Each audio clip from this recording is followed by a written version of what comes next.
Ignatius Tobondo, SEMPD. Saya memiliki home base di Fakultas Keguruan dan Ilmu Pendidikan, khususnya di program studi pendidikan matematika. Saya mengampu mata kuliah profesi keguruan. Di dalam mata kuliah ini mendeskripsikan bahwa mempelajari konsep, tujuan, dan fungsi bimbingan konseling, orientasi, prinsip, asas, dan dasar kode etik layanan konseling, organisasi dan konseling di sekolah, program-program konseling di sekolah, penyikapan guru terhadap tugas-tugasnya, refleksi profesional guru terhadap tugas-tugasnya, ciri-ciri profesi guru, serta konsep dasar dan penanganan organisasi profesional keguruan. Di dalam mata kuliah ini akan mencapai CPL Prodi.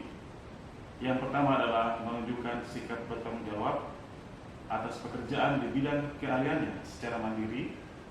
Yang kedua, bangga dan percaya diri menjadi guru.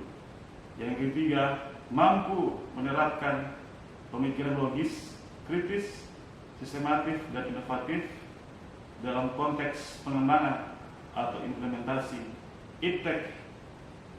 Yang keempat, mampu merencanakan, mengimplementasikan, dan mengevaluasi pembelajaran matematika secara inovatif dengan mengaplikasikan konsep pedagogik, didaktik matematika, dan keilmuan matematika, serta memanfaatkan berbagai sumber belajar dan iptek yang berorientasi pada kecakapan hidup. Yang kelima, menguasai konsep teoritis matematika yang pedagogik, didaktik matematika untuk melaksanakan pembelajaran di pendidikan menengah yang berorientasi pada kecakapan hidup. Selanjutnya, mata kuliah ini memiliki capaian pembelajaran mata kuliah. Yang pertama yakni mahasiswa mampu memahami konsep dasar profesi kependidikan, mahasiswa mampu memahami konsep bimbingan dan konseling di sekolah, mahasiswa mampu menjelaskan konsep administrasi pendidikan dalam profesi keguruan. Yang keempat, mahasiswa mampu memahami supervisi pendidikan dan teknis-teknisnya. Yang kelima, mahasiswa mampu memahami pendidikan non formal dan sekolah luar biasa. Adapun di dalam mata kuliah ini memiliki tugas-tugas yang dapat saya sebutkan. Yang pertama yaitu tugas langsung secara mandiri yang dikerjakan oleh mahasiswa. Yang kedua adalah critical book review yang merupakan tugas mandiri atau tugas kelompok untuk mengkaji buku yang relevan mengenai profesi keguruan. Yang ketiga adalah critical journal review yang merupakan tugas individu atau kelompok untuk mengkaji jurnal tentang profesi keguruan. Jurnal terakreditasi tersebut dapat terakreditasi secara nasional maupun internasional. Untuk mendapatkan penilaian, mahasiswa diberikan bobot persentase. Yang pertama, kehadiran 10%, tugas-tugas 20%, tes tengah semester atau UTS sebesar 30%, tes akhir semester adalah 40%. Yang kemudian dikomparasikan menjadi nilai akhir. Untuk A, lebih dari 80. Untuk B, 70-80. Untuk C, 60-70. Sedangkan untuk D, 50-60. Dan E, kurang dari 50. Demikian penjelasan singkat saya mengenai garis-garis besar mata kuliah profesi keguruan. Kita akan bertemu pada kegiatan pembelajaran berikut ini. Terima kasih.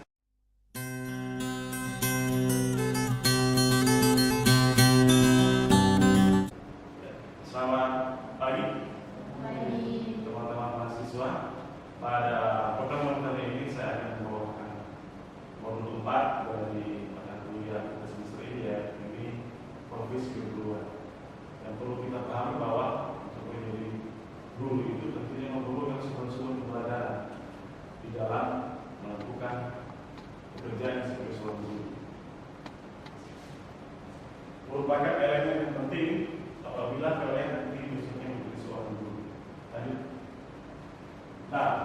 Sumber belajar adalah segala sesuatu yang dapat dimanfaatkan untuk memudahkan proses pembelajaran. Segala sesuatu itu berarti ada beberapa sumber-sumber yang dapat kalian lakukan untuk menjadikannya sebagai sumber pembelajaran. Ya. Nah, jenisnya apa?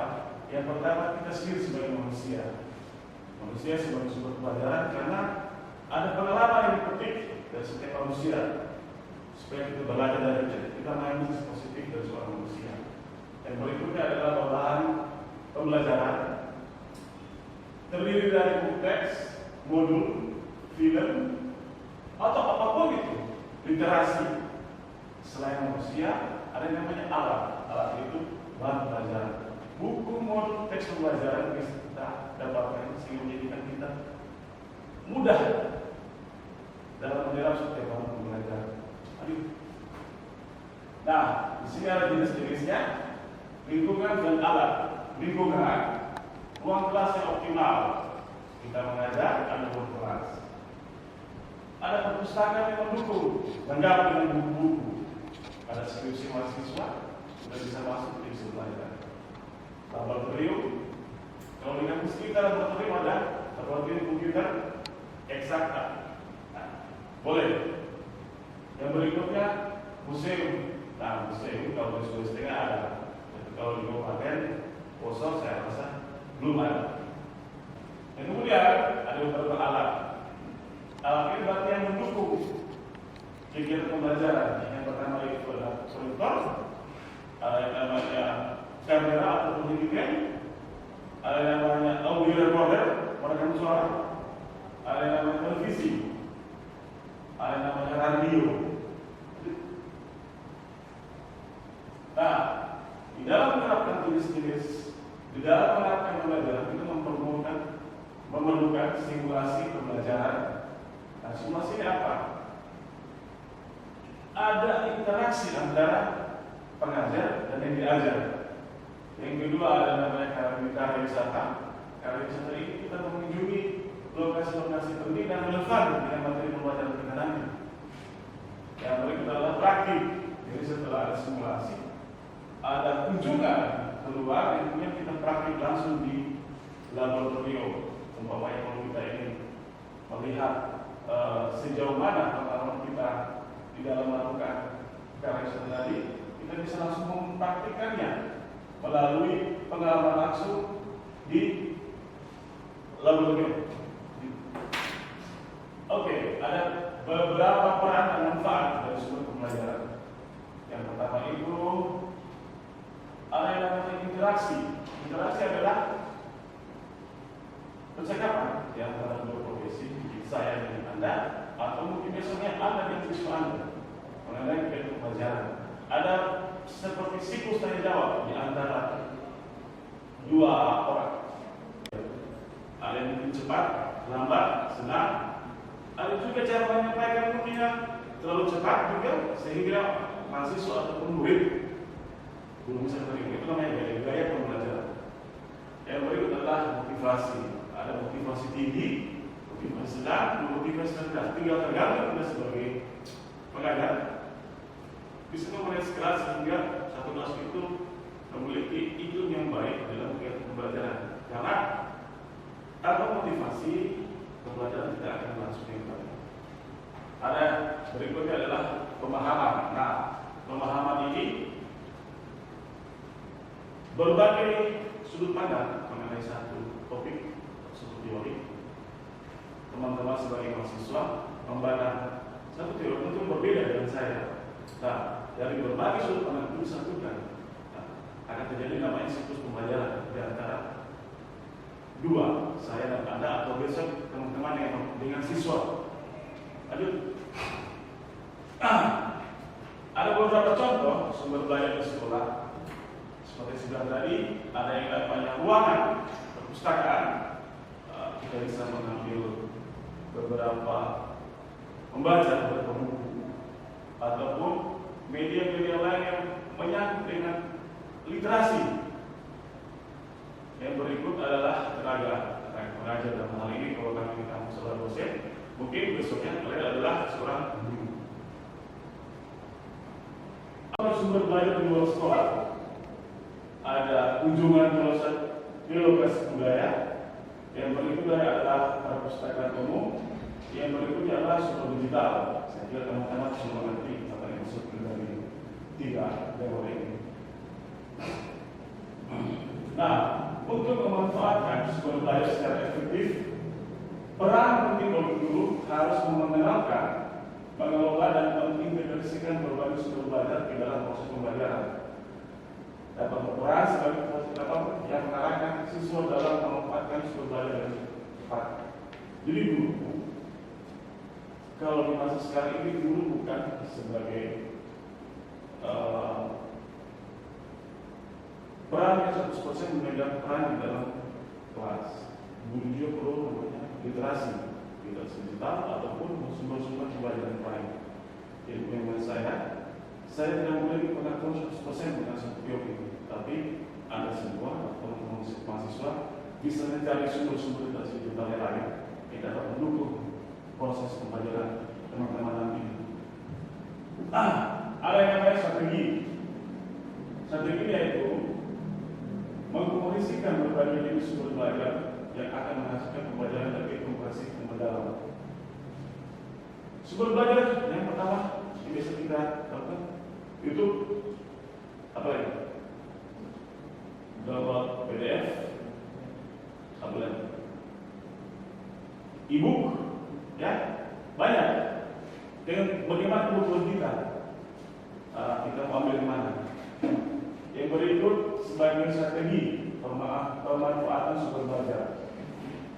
Kalau di dalam studi literasi itu ada yang namanya buku, jurnal, artikel, atau dokumen digital. Nah, khusus untuk mahasiswa pendidikan matematika, kita dapat mengkaji jurnal tentang penerapan konsep matematika untuk analisis data. Yang berikut, kita dapat membimbing siswa untuk menelusuri artikel. Nah, kita tiba dalam kesimpulan, ada semacam piramida. Piramida yang pertama itu sumber belajar sangat penting untuk keberhasilan pembelajaran. Memanfaatkannya secara maksimal untuk mendukung pencapaian tujuan pendidikan. Ada interaksi di antara guru dan peserta didik. Lanjut. Nah, setelah belajar saya mau pakai mengenai sumber-sumber pembelajaran. Saya ingin teman-teman semua ada tugas bagi kita. Kita melakukan review jurnal. Nanti setelah ini saya bentuk 3 kelompok. Nanti perwakilan kelompoknya akan mempresentasikannya di sini. Siap semua ya? Ya.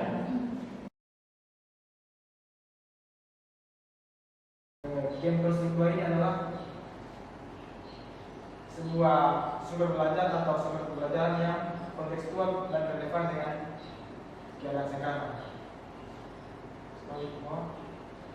Nah, untuk menerapkan konsep ini, guru dapat mengintegrasikan game edukasi berbasis konsep dua ke dalam pembelajaran matematika, fokus pada topik seperti geometri atau aljabar dengan pendekatan realistis.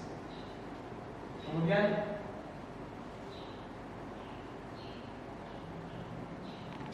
gunakan game sebagai sumber belajar tambahan untuk simulasi interaktif, validasi oleh ahli, dan kombinasikan dengan diskusi kelas untuk memperdalam pemahaman.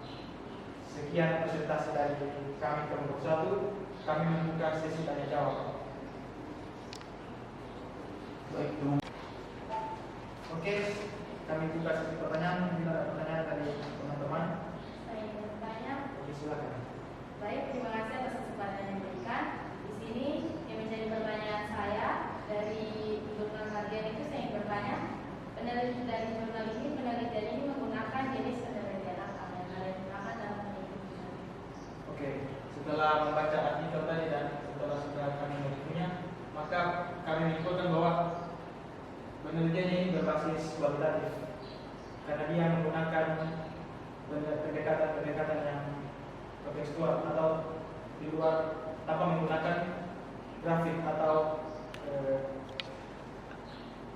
memasukkan data secara angka. Oke, masih ada lagi yang ingin bertanya? Silakan. Apa syarat utama dari penelitian itu?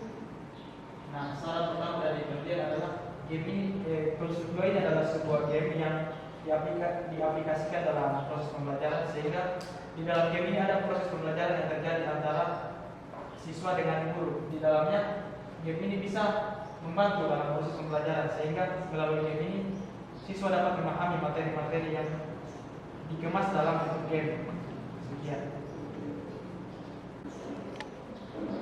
Oke, terima kasih teman-teman atas partisipasinya dalam mengikuti presentasi kami. Sekian presentasi dari kami. Nanti akan ditambahkan atau dijelaskan lebih rinci lagi oleh Bapak dosen. Sekian presentasi dari kami kelompok 1. Kami mengucapkan terima kasih.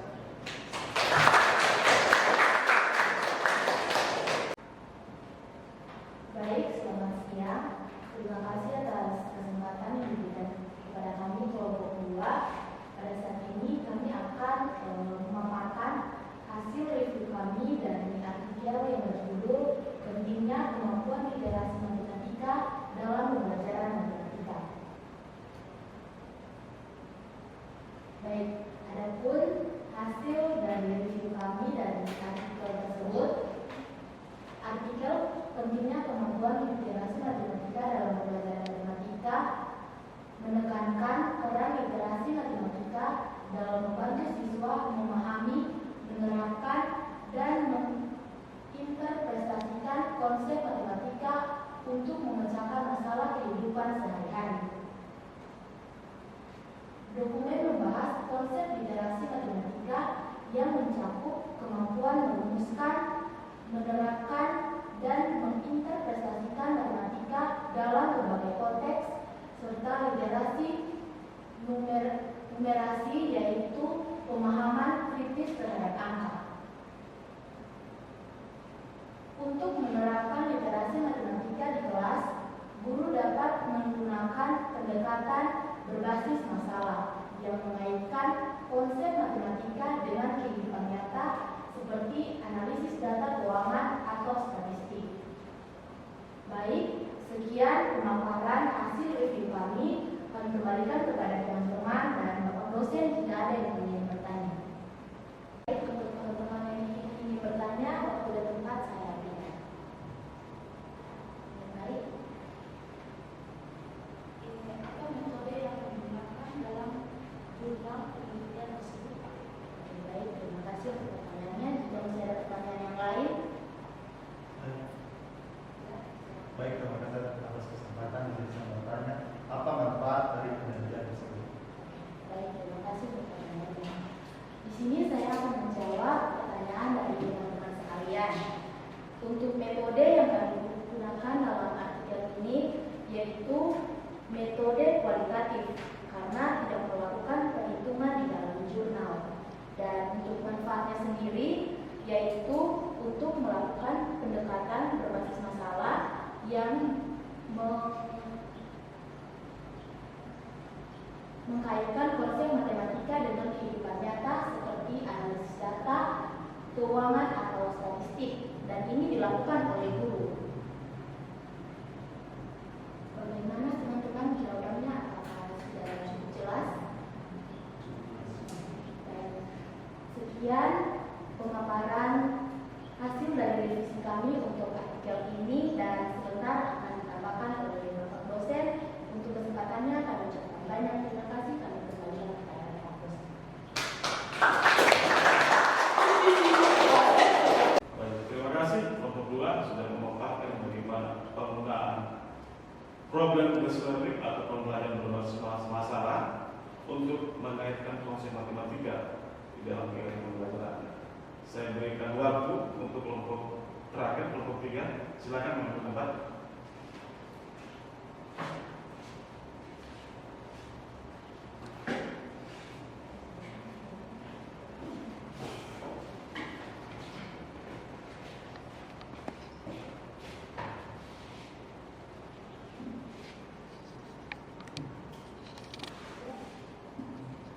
Terima kasih atas kesempatan yang diberikan kepada kelompok kami. Sini kami akan memaparkan hasil revisi kami tentang studi literasi, pemahaman konsep siswa pada pembelajaran matematika.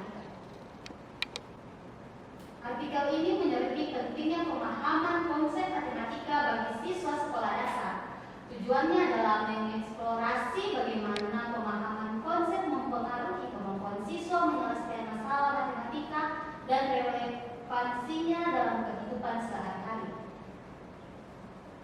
Konsep pendidikan matematika yang menonjol dalam artikel ini dan bagaimana kaitannya dengan materi perkuliahan.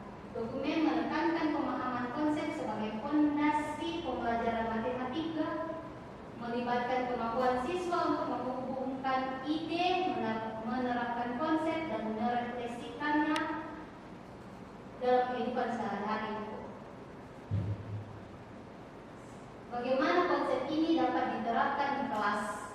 Guru dapat menerapkan strategi pembelajaran, contoh dalam menghubungkan konsep matematika seperti pecahan ke aktifan sehari-hari, misalnya membagi pizza. Gunakan teknologi seperti aplikasi interaktif dan visualisasi konsep, dorongan diskusi kelompok untuk membangun pemahaman melalui interaksi sosial. Rancangan kegiatan eksploratif seperti proyek berbasis masalah untuk meningkatkan rasa ingin tahu siswa. Pastikan pembelajaran sesuai dengan tingkatan perkembangan siswa. Demikian presentasi dari kami. Jika ada pertanyaan, dipersilakan. Terima kasih untuk kesempatannya. Di sini saya ingin bertanya dari artikel yang telah direview, penelitiannya itu dalam jenis apa? Jenis penelitian apa? Bentuk penelitiannya seperti apa? Oke. Jika yang lain jika ada pertanyaan?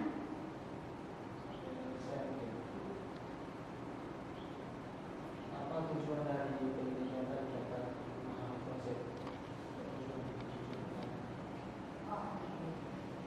Oke.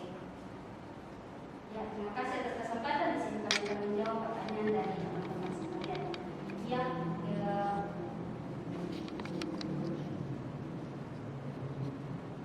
artikel ini menggunakan penelitian kualitatif. Oke. Dan tujuan utamanya adalah memahami konsep matematika bagi siswa dan cara mengeksplorasi bagaimana pemahaman konsep mempengaruhi kemampuan siswa untuk menyelesaikan masalah matematika dan relevansinya dalam kehidupan sehari-hari. Bagaimana teman-teman sekalian? Yang tujuan utamanya adalah bahwa pemahaman konsep ini mungkin untuk agar pemahaman materinya itu lebih besar lagi kepada dia. Iya. Jadi maksudnya lebih kontekstual, lebih relevan dengan sekarang. Iya. Bagaimana di sini ini dapat menekankan bagaimana guru untuk mengajar ke siswa dengan cara-cara yang lebih dipahami oleh siswa. Terima kasih. Ya, terima kasih. Demikian presentasi dari kelompok kami. Lebih dan kurangnya nanti akan dijelaskan oleh Pak dosen dan kami kembalikan kepada Pak dosen. Terima kasih. Terima kasih teman-teman sekalian atas presentasi pada siang hari ini. Kelompok 1 berbicara mengenai literatur review, kelompok 2 berbicara mengenai problem learning, kelompok 3 berbicara mengenai konsep matematika di sekolah dasar. Yang intinya sumber pembelajaran melalui studi literatur, problem based learning dan konsep matematika di STL itu merupakan sumber-sumber pembelajaran kalian nanti. Pada saat kalian masuk sebagai guru, kalian bisa melihat kesimpulan melalui review jurnal. Review jurnal cukup banyak, kita tinggal ketik di Google. Teori apa yang akan kita cari? Melihat kesimpulan dari jurnal tersebut, mungkin bisa menjawab masalah yang kita ketemukan di dalam kegiatan pembelajaran. Terima kasih untuk hari ini. Saya ucapkan terima kasih juga kepada teman-teman yang hadir. Mungkin minggu depan kita akan masuk ke dalam modul selanjutnya, yaitu modul 5. Terima kasih. Tuhan memberkati. Semua kita diberikan kesehatan yang baik. Selamat siang. Siap. Saat kau perlu Tuhan tahu, saat kau